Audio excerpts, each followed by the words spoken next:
Camerounaises, Camerounais, mes chers compatriotes, depuis la proclamation des résultats tronqués, arrachés à la vérité des urnes par le Conseil constitutionnel, notre pays traverse une tension inédite.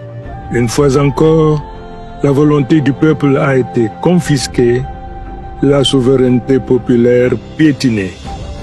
Mais cette fois, le peuple s'est levé, debout, digne, courageux.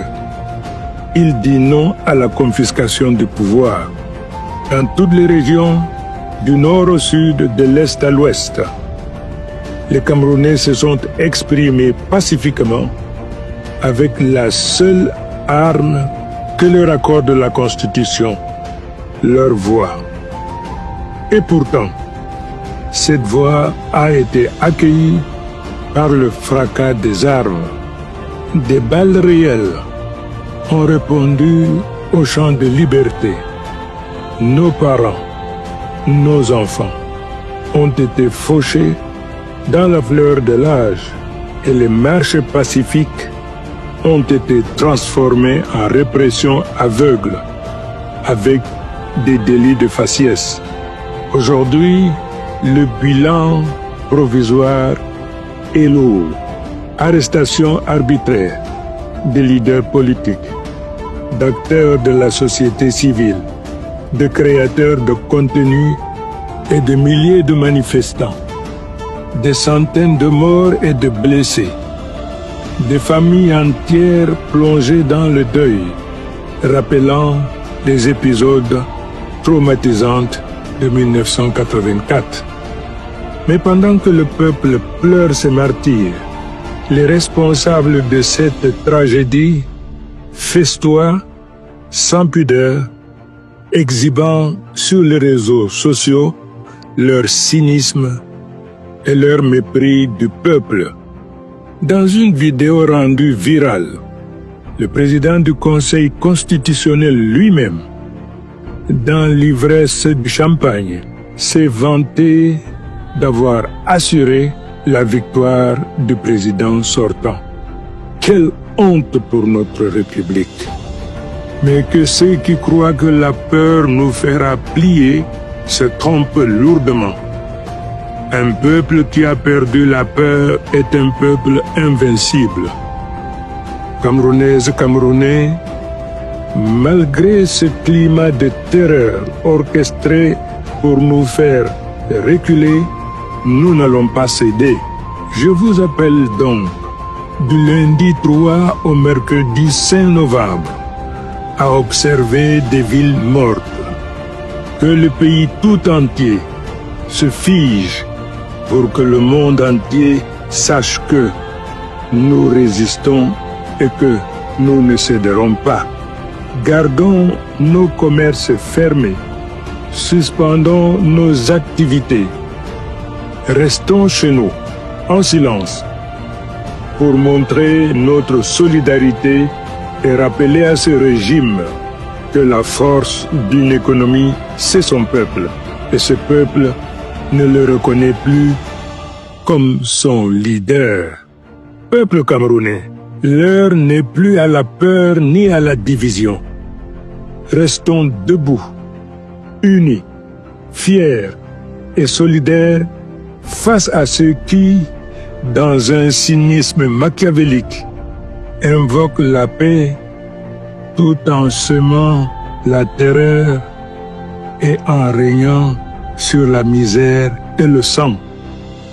Restons calmes, mais déterminés. Restons dignes, mais inflexibles. Je vous le répète, notre victoire ne sera pas volée. J'ai pris l'engagement ferme de ne jamais vous trahir et je ne faillirai jamais. C'est la raison d'être du reste de ma vie. C'est ensemble que nous remporterons cette victoire. Que Dieu bénisse le Cameroun. Gloire et honneur à nos martyrs. Bonjour la famille, et j'espère que vous portez bien. De mon côté, je me porte bien. Alors la famille, je vous prie ici de partager cette vidéo massivement. Laissez vos avis dans les commentaires parce que c'est très important. Allez aussi vous abonner à ma chaîne YouTube. Abonnez-vous aussi à la page pour les nouveaux. Alors, vous venez juste d'écouter Issa Chioma où il demande au peuple de ne pas sortir lundi et mardi. C'est insignifiant et c'est malheureux. Pourquoi est-ce que je vais le dire? Je vais dire ça comme ça. C'est insignifiant et c'est malheureux. Je me pose encore tellement de questions. Que comment se fait-il que un homme politique qui dit tous les jours qu'il a gagné des élections, mais il est celui-là qui se cache et qui demande au peuple de sortir dans la rue? Pourquoi est-ce que quelqu'un qui prétend dire qu'il a gagné les élections et qu'il est sûr de lui que oui, il a gagné les élections, pourquoi est-ce que il peut se cacher et demander au peuple de sortir dans la rue réclamer la victoire? Pourquoi? Je me rappelle comme si c'était hier. En 2018 ici, on a un candidat qui s'appelle Maurice Kamto qui avait toujours fait la même chose et qu'il avait dit qu'il est comme ça. Il a gagné les élections. Il a gagné les élections cette année-là. En 2020, en 2018, quand il a gagné les élections, comme il avait dit qu'il avait gagné les élections en 2018, il n'est pas resté chez lui, bras croisés, demandant au peuple de sortir dans la rue pour réclamer la victoire. Non. Il est sorti avec le peuple pour réclamer cette victoire. Et c'est pour ça qu'on dit qu'un homme qui a ses couilles, un homme qui est vrai, qui n'est pas toujours là pour pousser la population à faire n'importe quoi, il sort dans la rue avec sa famille et lui-même. Il se met devant, le peuple est derrière lui pour réclamer cette victoire. Aujourd'hui, Issa Chioma demande encore au peuple de sortir dans la rue et réclamer la victoire comme il avait fait dernièrement. Et on a vu ce qui s'est passé. On a vu comment des gens ont profité de ça pour casser les commerces et casser les boutiques de nos parents, de nos frères, de nos soeurs. Aujourd'hui, on a plusieurs de nos frères qui sont en chômage aujourd'hui, qui n'ont plus de capital. Parce que quoi? Les gens ont profité de ça, ils ont tout cassé, ils ont tout plié, ils ont tout volé. Mais c'est lui qui demande encore au peuple aujourd'hui de rester à la maison pendant 2 jours. La question que je veux poser à tous ceux-là qui sont d'accord à ça, est-ce que vous vous rendez compte un peu? Est-ce que vous vous rendez compte? Vous vous rendez compte de ce qui est en train de se passer? Comment se fait-il que vous allez accepter être manipulé par quelqu'un et qui n'est même pas avec vous? Parce que quand je dis qu'il n'est pas avec vous, ça veut dire quoi? Il vous pousse à aller dans la rue, mais pourtant il se cache chez lui. Aujourd'hui, on ne sait même pas où il se trouve. Parce qu'il a fait une publication le jour en disant qu'il est comme ça. On a voulu le kidnapper. Et il est dans un endroit sûr. Donc, quelqu'un passe le temps à se cacher, mais il vous demande à vous, le peuple, de sortir dans la rue pour réclamer une victoire. Mais quand on dit qu'on a gagné une victoire, on sort dans la rue avec ce même peuple-là pour réclamer cette victoire. On ne se cache pas chez lui ou on ne se cache pas n'importe où. Vous demandez aux gens d'aller réclamer une victoire. Et tu demandes aux gens de rester chez eux pendant 2 jours. Et pendant les 2 jours, qu'est-ce que ces gens-là vont manger dans les maisons?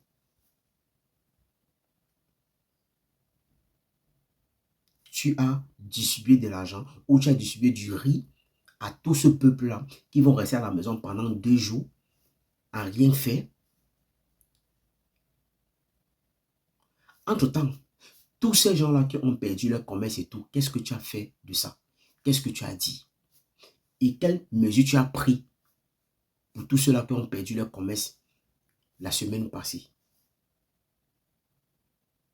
Les enfants qui sont morts cette semaine-là, qu'est-ce que tu as fait pour les familles qui sont endeuillées aujourd'hui?